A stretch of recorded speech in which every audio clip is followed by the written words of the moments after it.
Bismillahirrahmanirrahim. Assalamualaikum warahmatullahi wabarakatuh. Selamat siang dan selamat datang kembali di kelas online Manajemen BMT pada pertemuan keempat bersama saya Ibu Muslihati.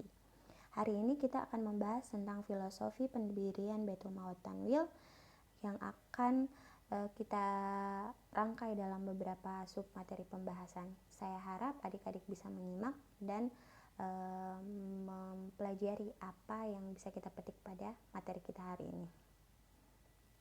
Yang pertama terkait dengan BMT dalam perspektif sejarah. Yang pertama kita lihat yaitu pada masa pemerintahan Rasulullah. Pada masa Rasulullah Shallallahu Alaihi Wasallam ini, BMT mempunyai pengertian sebagai pihak yang menangani setiap harta benda kaum muslimin, baik berupa pendapatan maupun pengeluaran. Saat itu, Baitul Mal belum mempunyai tempat khusus untuk menyimpan harta. Karena saat itu, harta yang diperoleh belum begitu banyak. Kalaupun ada, harta yang diperoleh hampir selalu habis dibagi-bagikan kepada kaum muslimin serta dibelanjakan untuk pemeliharaan urusan mereka.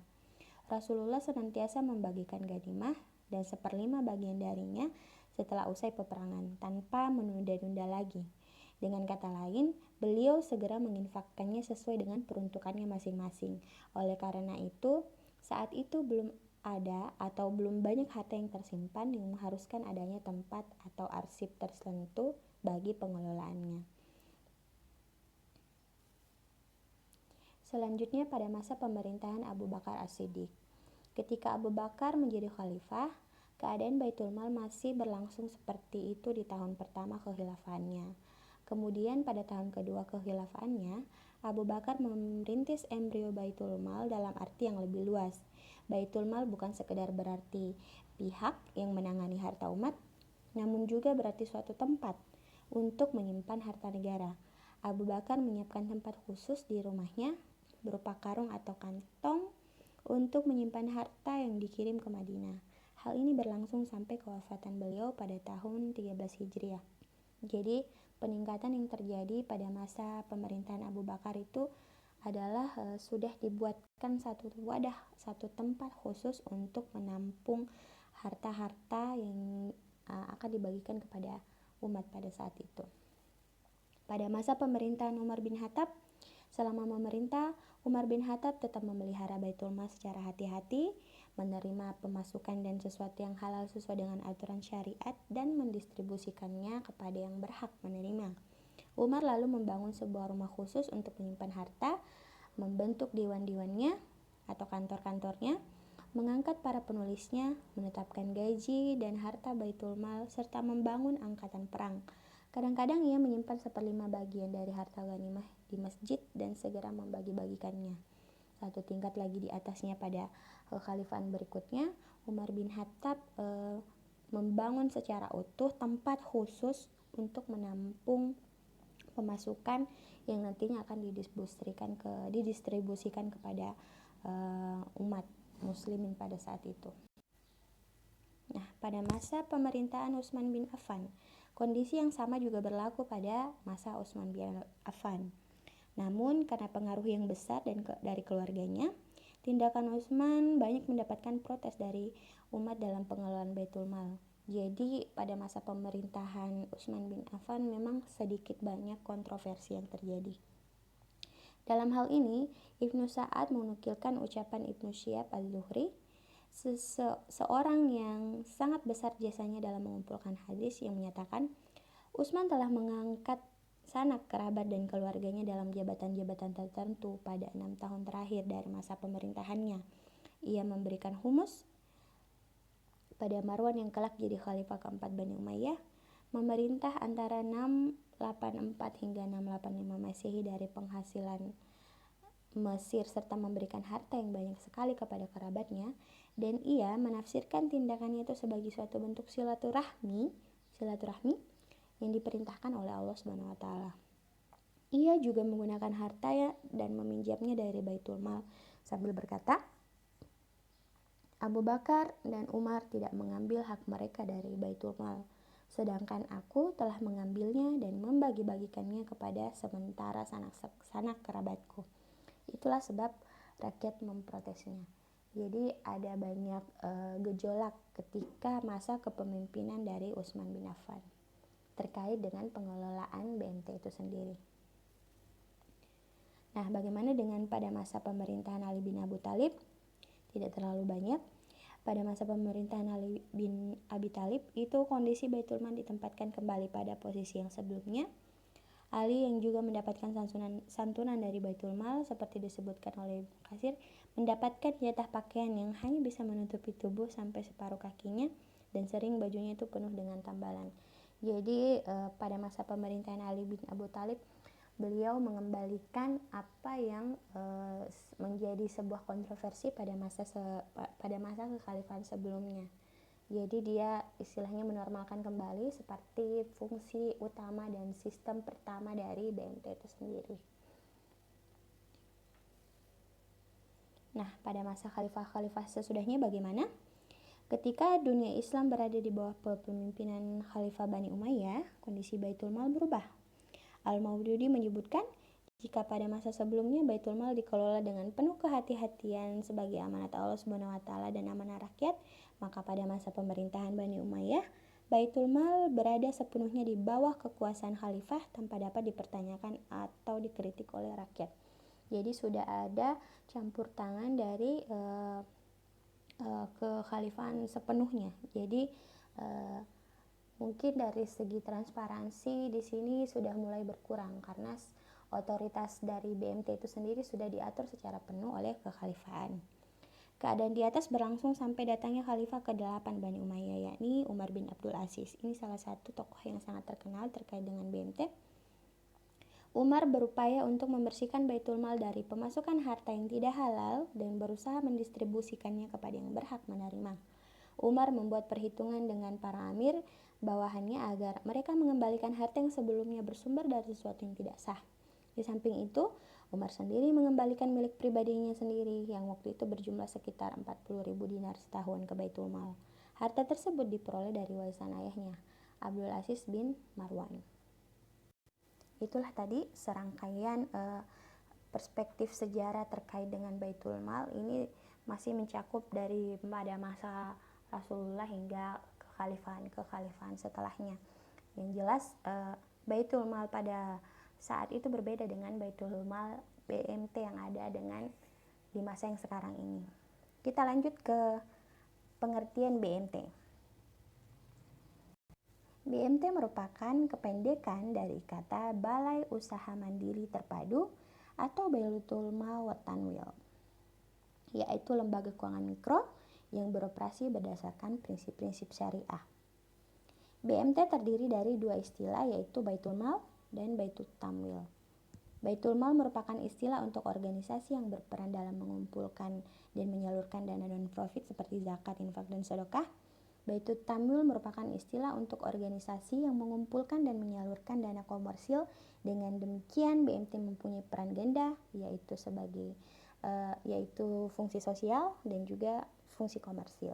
Jadi antara fungsi sosial dan fungsi komersilnya itu berjalan beriringan. Nah, bagaimana dengan ciri-cirinya?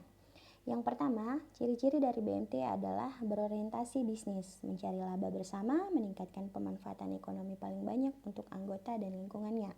Yang kedua, bukan lembaga sosial tapi dimanfaatkan untuk mengefektifkan zakat, infak, dan sedekah bagi kesejahteraan orang banyak.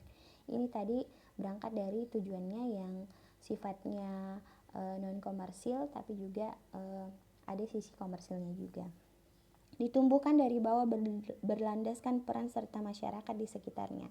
Dan yang terakhir, milik bersama masyarakat kecil dan bawah dari lingkungan BMT itu sendiri, bukan milik orang seseorang atau dari luar masyarakat itu sendiri. Ini adalah 4 poin yang terkait dengan ciri-ciri BMT. Nah, apa fungsi dari BMT itu sendiri? Seperti yang dikatakan di awal tadi, dua fungsi utama BMT itu terdiri dari Baitul Tamwil dan Baitul Mal. Baitul Tamwil yang artinya rumah pengembangan harta bertugas melakukan kegiatan pengembangan usaha-usaha produktif dan investasi dalam meningkatkan kualitas ekonomi pengusaha mikro dan kecil dengan antara lain mendorong kegiatan menabung dan menunjang pembiayaan kegiatan ekonomi. Nah, sedangkan pada Baitul Mal dengan definisi rumah harta, menerima titipan dana zakat, infak, dan sedekah, serta mengoptimalkan distribusinya sesuai dengan peraturan dan amanahnya. Jadi ini dua fungsi utama dari BMT. Fungsinya yang sifatnya pengembangan harta dan fungsinya sebagai rumah harta. Baitul Tamwil sama Baitul Mal. Baitul Mal wat Tanwil. Nah, apa tujuan dari BMT? Secara garis besar ada 5 poin yang menyangkut tentang tujuan BMT. Yang pertama bisa dilihat di sini, penghimpun dan penyalur dana dengan menyimpan uang di BMT. Uang tersebut dapat ditingkatkan utilitasnya sehingga timbul unit surplus pihak yang memiliki dana berlebih dan unit defisit pihak yang kekurangan dana. Selanjutnya ada menciptakan dan memberi likuiditas. Ada pula sumber pendapatan, pemberi informasi, serta sebagai salah satu lembaga keuangan mikro Islam yang dapat memberikan pembiayaan bagi usaha kecil, mikro, dan menengah. Dan juga koperasi dengan kelebihan tidak meminta jaminan yang memberatkan bagi UMKM tersebut. Nah, apa visi misi dari BMT? Setiap organisasi memiliki visi dan misi dalam menjalankan kegiatannya. Begitu pula dengan BMT. Visi BMT secara garis besar yaitu upaya untuk mewujudkan BMT menjadi lembaga yang mampu meningkatkan kualitas ibadah anggota, ibadah dalam arti luas, sehingga mampu berperan sebagai wakil pengabdi Allah Subhanahu wa taala, memakmurkan kehidupan anggota pada khususnya dan masyarakat pada umumnya. Nah, sedangkan misinya yaitu membangun dan mengembangkan tatanan perekonomian dan struktur masyarakat madani yang adil, berkemakmuran, kemajuan, serta makmur maju berkeadilan berdasarkan syariah dan ridho Allah Subhanahu wa taala. Ada 3 poin besar terkait prinsip dalam menjalankan kegiatan BMT, yaitu penumbuhan, profesionalitas, dan prinsip Islamiyah. Yang dimaksud dari penumbuhan di sini adalah BMT tumbuh dari masyarakat sendiri dengan dukungan tokoh masyarakat. BMT itu lembaga bisnis yang mengelola dana dan menghasilkan keuntungan, tetapi juga memiliki komitmen yang kuat untuk membela kaum yang lemah dan penanggulangan kemiskinan. Jadi salah satu prinsip dari kegiatan BMT yang pertama adalah bertumbuh. Jadi dia berangkat dari masyarakat, tetapi kembali untuk memakmurkan masyarakat itu sendiri pula. Dan yang kedua, profesionalitas. Setiap dari lembaga keuangan, bukan sekedar lembaga keuangan, setiap organisasi akan menjunjung tinggi dari profesionalitas. Profesionalitas ini bisa mencakup terkait pengelolaan, terkait operasional, semuanya bisa menjurus kepada profesionalitas ini. Dan yang terakhir, prinsip Islamiyah. Karena BMT merupakan salah satu lembaga mikro syariah, maka yang paling penting dan yang paling utama juga adalah bagaimana dia menjalankan kegiatan dan operasionalnya berdasarkan prinsip syariah. Yang terakhir, bagaimana tahapan pendirian BMT? Bisa dilihat di sini ada bagan yang menjelaskan proses dan alur atau tahapan pendirian dari BMT. Nah, bisa dilihat di sini pada bagian pemrakarsa. Pemrakarsa menyiapkan diri, waktu, dan pemikiran dan semangat untuk menjadi motivator pendirian BMT. Itu yang pertama. Kemudian ide pendirian dari BMT itu disosialisasikan ke tokoh masyarakat melalui proses sosialisasi untuk mencari dukungan dengan cara beranjang sana meyakinkan visi, misi, dan tujuan. Kemudian setelah melakukan sosialisasi, berdasarkan hasil sosialisasi dari berbagai pihak, kemudian dilaksanakan musyawarah rencana pendirian BMT, dan kemudian dibentuk panitia penyiapan penyusunan anggaran dasar dengan jumlah anggota 20 orang. Setelah disetujui, kemudian Nah, ini pembentukan panitia penyiapan. Penyusunan anggaran dasar adalah salah satu hal yang paling penting dalam hal bidang unit usaha, permodalan, simpanan, dan pembiayaan. Setelah penyusunan anggaran dasar rampung, diadakan rapat pendiri untuk persetujuan pengesahan anggaran dasar yang disaksikan Dinas Koperasi kabupaten atau kota. Sebagaimana yang diketahui, payung hukum dari BMT itu sendiri masih berpedoman kepada payung hukum dari operasional koperasi. Jadi terkait dengan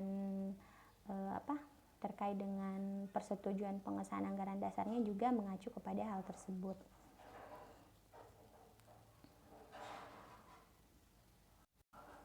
Ini tadi setelah pembahasan terkait anggaran dasar setelah disetujui, kemudian permohonan pengajuan badan hukum atau anggaran dasar ke Dinas Koperasi setempat dilanjutkan ke notaris dengan melampirkan beberapa dokumen yang diperlukan. Nah, ini tadi setelah pembuatan badan hukum setelah diterima di ACC oleh Dinas Koperasi dan oleh notaris, kemudian dilakukan pendampingan terkait pelatihan pengelolaan dan pengurus serta pelatihan dalam hal penggunaan software dan pendampingan operasional. Kemudian suatu BMT bisa mulai melakukan kegiatan operasionalnya hingga tahap ke operasionalnya. Jadi ini adalah tahapan pendirian BMT dari awal pemrakarsai, kemudian hingga sampai pada tahap BMT sudah dapat beroperasi. Saya kira ini yang dapat saya jelaskan terkait dengan materi kita hari ini. Adapun diskusi bisa kita lanjutkan pada Lentera maupun grup WhatsApp. Semoga sedikit banyak menambah pengetahuan baru adik-adik sekalian terkait materi pertama yang menjurus kepada materi manajemen BMT. Saya cukupkan. Wassalamualaikum warahmatullahi wabarakatuh.